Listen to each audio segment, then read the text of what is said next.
बहनों को यह बात पता चलती है तो वो अपने जीजाजी को देखने पहुंच जाती है। यहाँ वो जीजाजी को देखने की जगह जीजाजी का देख लेती है। अब साली होती है आधी घरवाली और अपना जीजा इस बात को सीरियसली ले लेता है और वो अपनी दोनों सालियों को उनकी दीदी से पहले अपना पान सुपारी टेस्ट करवा देता है। दोस्तों मूवी की शुरुआत में हम एक खूबसूरत लड़की को देखते हैं जो एक चाय की दुकान पर चाय पीने के लिए बैठती है। जब वह चाय पी रही होती है तभी दो मवाली उसे छेड़ते हैं। वह भी पहले तो उन्हें इग्नोर करती है लेकिन वह दोनों जब हद पार कर देते हैं तो वह उन दोनों के अंडे फोड़ देती है और उन्हें वहाँ से भगा देती है। अब वो दोनों अपने बॉस के पास आते हैं। इन दोनों के सूजे हुए चेहरे देखकर बॉस समझ जाता है कि किसी ने इनकी धुलाई की है। उनका बॉस उनसे गुस्से में पूछता है कितने आदमी थे, तो वह लोग बताते हैं कि हमें किसी आदमी ने नहीं एक औरत ने मारा है। यह सुनकर बॉस को बहुत गुस्सा आता है। अब वह अपने आदमियों को लेकर वेवई को सबक सिखाने के लिए जाता है लेकिन रास्ते में उसे लेसू मिलती है। वह लेसू से वेवई का पता पूछते हैं। लेसू उनसे कहती है कि मैं उसकी बड़ी बहन हूँ और उसने जो भी गलत किया है उसकी भरपाई मैं कर दूंगी। तो बॉस पूछता है वो कैसे। इस पर लेसू कहती है मैं घोड़ी बनकर अपनी अदाओं से तुम्हारे गुस्से को ठंडा कर दूंगी। लेसू की बात सुनकर सभी एक लाइन में लग जाते हैं ताकि वह लेसू की घुड़सवारी कर सके। लेसू कहती है तुम 5 मैं अकेली, बहुत नाइंसाफी है, इसलिए मैं अपनी सहेलियों को बुला देती हूँ। जैसे ही लेसू की सहेलियां वहाँ आती है वो चारों एक एक लड़की को उठाकर जंगल में मंगल करने के लिए चले जाते हैं। लेकिन जब वो गुंडे घोड़ियों की सवारी कर रहे होते हैं तभी वो सारी लड़कियां भयानक रूप ले लेती है। यह देखकर वो बहुत डर जाते हैं और वहाँ से भाग जाते हैं। उन्हें वहाँ से भागता देखकर वो दोनों बहुत खुश होती है। कुछ देर बाद हम उनकी बड़ी बहन को देखते हैं जो कि कामदेव के मंदिर जा रही होती है। जब वह पूजा करके बाहर आ रही होती है तभी वहाँ पर एक साधु आता है। वह उससे उसका नाम पूछता है जिस पर वह कहती है मैं अजनबियों को अपना नाम नहीं बताती और उसके पास से निकल जाती है और घर की तरफ बढ़ती है। वह जंगल के रास्ते से अपने घर जा रही होती है तभी वह मंदिर वाला साधु फिर से उसके सामने आ जाता है। साधु उसे कहता है मैं जानता हूँ कि तुम कौन हो और अगर तुम इंसान बनना चाहती हो तो तुम्हें अपनी हवस को अपने अंदर दबा कर रखना होगा। वो यह भी कहता है कि तुम तीनों बहनों पर एक बहुत बड़ी मुसीबत आने वाली है। लेकिन फैफी साधु की बातों पर ज्यादा ध्यान नहीं देती और अपने घर के लिए निकल जाती है। घर आकर वह अपनी बहनों को उस साधु के बारे में बताती है। यह तीनों एक दूसरे से बातें कर रही होती है तभी उनकी पड़ोसन मिस वोंग वहाँ आ जाती है। वह घर में घुसते ही तीनों बहनों को गालियां देना शुरू कर देती है। असल में वह इन तीनों बहनों की खूबसूरती से बहुत जलती है। उसे लगता है कि यह तीनों बहनें मिस्टर वोंग को अपनी खूबसूरती के जाल में फंसा लेगी, जबकि ऐसा कुछ नहीं था। अब मिसेस वोंग जब अपने घर जाती है तो वह अपने पति से भी झगड़ा करती है और उन तीनों बहनों से दूर रहने के लिए कहती है। इधर हम तीनों बहनों को देखते हैं जो कि अपने देवता के सामने बैठकर ध्यान कर रही होती है। लेकिन ध्यान में बैठते ही उनके मन में मर्दों के ख्याल आने लगते हैं और वह अपनी हवस मिटाने के बारे में सोचती है, जिसके कारण वह तीनों अपना ध्यान नहीं लगा पाती। असल में यह तीनों बहनें चुड़ैल होती है जो कि कई सालों से इंसान बनने के लिए तपस्या कर रही है। अब रात को वो तीनों आराम से सो रही होती है तभी उनमें बीच वाली बहन लेसू जग जाती है क्योंकि उसे बहुत बुरे सपने आ रहे थे। इसके बाद वह बाहर घूमने के लिए जाती है। वो बाहर अपनी छोटी बहन को देखती है जो कि अकेले में नहा रही थी और साथ ही अपने अंगों को सहला रही थी। वेवई की खूबसूरती और उसके भीगे बदन को देखकर लेसू को भी फीलिंग आने लगती है और अब वो भी उसके साथ नहाने लगती है। तभी उनकी बड़ी बहन की नींद खुल जाती है। अब वह इन दोनों को साथ में नहाता हुआ देखती है। उन दोनों को इस हालत में देख वह भी गर्म हो जाती है लेकिन वह अपनी हवस को दबा लेती है क्योंकि उसको जल्दी से जल्दी इंसान बनना था।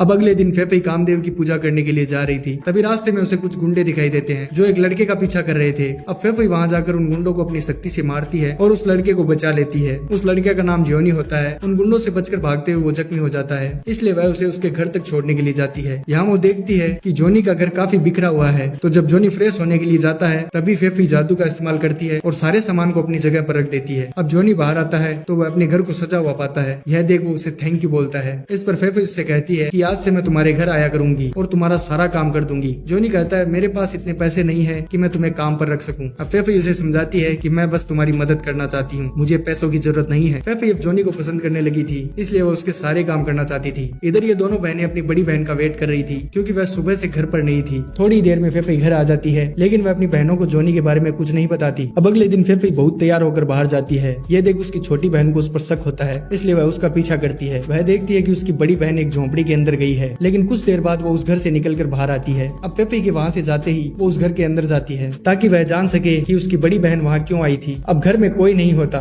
तो वो बाथरूम में देखती है। अब बाथरूम में जॉनी को देखकर वो बहुत घबरा जाती है। उसकी आवाज सुन जॉनी बाहर आता है और उसको भला बुरा कहकर उस घर से निकाल देता है। इसके बाद वेवई घर पर रोते हुए आती है। उसे रोता हुआ देखकर लेसू उसे कारण पूछती है। यहाँ वेवई जॉन के बारे में सब कुछ बता देती है। उसकी बात सुनकर लेसू को बहुत गुस्सा आता है और वह अपनी तलवार लेकर जॉनी को सजा देने के लिए निकल जाती है। वह जॉनी के घर पहुंचकर उस पर हमला कर देती है। जॉनी भाई उसे रोकने की पूरी कोशिश करते हैं। अब जॉनी उससे बचने के लिए उस पर पानी फेंक देता है जिससे उसका बदन भीग जाता है। अब जैसे ही जॉनी लेसू के भीगे हुए कपड़ों को चिपका हुआ देखता है उसकी हवस जाग जाती है। वहीं इधर लेसू को भी यही चाहिए था। अब वो दोनों लड़ाई में एक दूसरे को प्यार करना शुरू कर देते हैं। जैसे कि वेवई ने लेसू को बताया था कि जॉनी की जेसीबी बहुत दमदार है जिसके चलते वो उस चुड़ैल की भी चीखें निकलवा देता है। अब लेसू खुदाई करवाने के बाद जब घर वापस जाती है तो वेवई उससे जॉन के बारे में पूछती है। इस पर वो बताती है कि मैंने उसे जान से नहीं मारा लेकिन उसे अधमरा कर दिया है। अब दोबारा वो तुम्हारे साथ ऐसा कभी नहीं करेगा। यह बात बात सुनकर वेवी को बहुत बुरा लगता है। अब वह तुरंत जॉनी के पास जाती है और उसे देखकर बहुत उदास होती है, लेकिन वो नहीं जानती थी कि ये सब तो लेसू के प्यार के निशान है।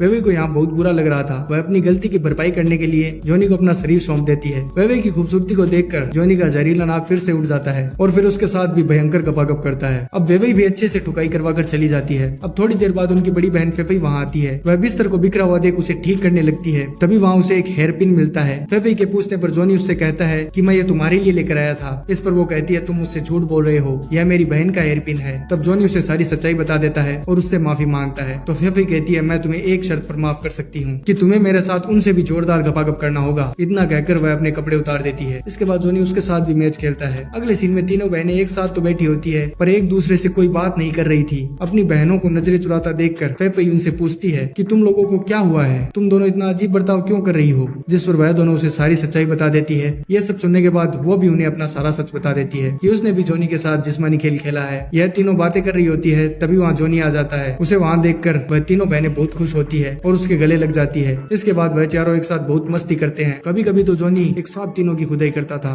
एक दिन वो चारों एक साथ नहाते वक्त खुदाई कर रहे थे, तभी छत से मिस्टर वोंग उन्हें देख लेता है। इसके बाद क्या था, वोंग अपनी पत्नी को जाकर सब कुछ बता देता है। अपने पति की बात सुनकर मिसिस वोंग तुरंत उनके घर आती है और वो उन्हें उस जवान लड़के के बारे में पूछती है, जिस पर फेफई बताती है कि वह हमारा मेहमान है जो कुछ दिन के लिए हमारे साथ रहेगा। अब वो उन तीनों को धमकी देती है कि अगर तुमने ये हरकतें बंद नहीं की तो मैं पूरे गाँव को तुम्हारे बारे में बता दूंगी। अब तीनों बहनें उसकी धमकी से काफी घबरा जाती है और वह जॉनी के पास जाकर उसे अपने घर जाने के लिए कहती है। वो उनकी बात मान लेता है, लेकिन जाने से पहले वह उनके साथ बैठकर खाना खाना चाहता था। अब वो चारों बैठकर फल खा रहे थे पर उसके बीज मिसेस वोंग के मुंह से निकल रहे थे। असल में जॉनी भी कोई आम आदमी नहीं था, वह भी कई शक्तियों का मालिक है। कुछ दिनों बाद हम जॉनी को देखते हैं जो अपने घर में बैठा हुआ था। क्योंकि उसकी तबीयत ठीक नहीं थी, वह देखने में काफी कमजोर और बूढ़ा लग रहा था। अब यहाँ वो अपनी शक्तियों का इस्तेमाल करता है और एक लड़की को अपने वश में कर लेता है और उसे अपने घर ले आता है। इधर हम तीनों बहनों को देखते हैं जिनके शरीर पर अचानक बाल उगने लगे थे। पेपे को लगता है कि ये सब जॉनी के कारण हो रहा है। अब ये तीनों बहनें बहुत घबरा जाती है क्योंकि इस हालत में वो कभी भी इंसान नहीं बन सकती थी। कुछ देर बाद वो तीनों जॉनी से बात करने के लिए उसके घर पर जाती है। जॉनी इस वक्त बाथरूम में होता है और बाथरूम से अजीब सी आवाजें आ रही थी। तीनों बहनें बाथरूम में देखती है। अब सामने का सीन देखकर उन तीनों की आंखें खुली की खुली रह जाती है क्योंकि जॉनी एक भयानक शैतान में बदल चुका था और वह उस लड़की को जिंदा खा रहा था जिसे उसने अपने वश में किया था। जॉनी का भयानक रूप देखकर उन तीनों के मुंह से आवाज तक नहीं निकलती और वो तीनों यहाँ से भाग जाती है। अब फेफई को उस मंदिर वाले साधु की याद आती है। वो उसके पास जाती है और उससे मदद मांगती है। साधु कहता है मैंने तुमसे पहले ही कहा था कि तुम्हें अपनी हवस को दबा कर रखना होगा, लेकिन तुम ऐसा नहीं कर पाई। अब फेफई उनसे रिक्वेस्ट करती है तो साधु उसे जॉनी से छुटकारा पाने का एक उपाय बताता है। इसके बाद वह तीनों बहनें घर जाकर जॉनी का एक पुतला तैयार करती है और उस पर काले जादू का प्रयोग करती है। अब जॉनी को बहुत दर्द होने लगता है और जॉनी इस वार से काफी घायल भी हो जाता है। अब जॉनी अपने असली रूप में आ जाता है और अपनी शक्तियों का इस्तेमाल करके यह समझ जाता है कि उसके साथ क्या हो रहा है और कौन उस पर यह काला जादू कर रहा है। इसके बाद वह तुरंत उन तीनों के पास पहुंच जाता है। यहाँ इन तीनों बहनों की जॉनी से लड़ाई होती है। ये तीनों जॉनी पर हावी हो जाती है। तभी जॉनी अपने इंसानी चेहरे का इस्तेमाल करता है और उन्हें धोखे से वश में कर लेता है। अब वो इन तीनों के साथ संभोग करने के लिए उनके कपड़े उतरवाता है ताकि वह ताकतवर हो सके। अचानक वहाँ वो साधु आ जाता है और जॉनी के जादू को तोड़ देता है। जॉनी अब साधु को अपना निशाना बना लेता है और दोनों में भयानक लड़ाई होती है, पर आखिर में वो साधु अपनी शक्तियों का इस्तेमाल करके जॉनी को मार देता है। अब इन तीनों बहनों को अपने किए का पछतावा होता है। असल में जॉनी एक बूढ़ा राक्षस था जो कि लड़कियों के साथ संबंध बनाकर जवान और तंदुरुस्त रहता था। यहाँ भी इन बहनों में उसे हवस की खुशबू आती है तो वो इनके पास दौड़ा चला आता है और इनके साथ संबंध बनाकर भी अपनी शक्ति बढ़ाता है। तो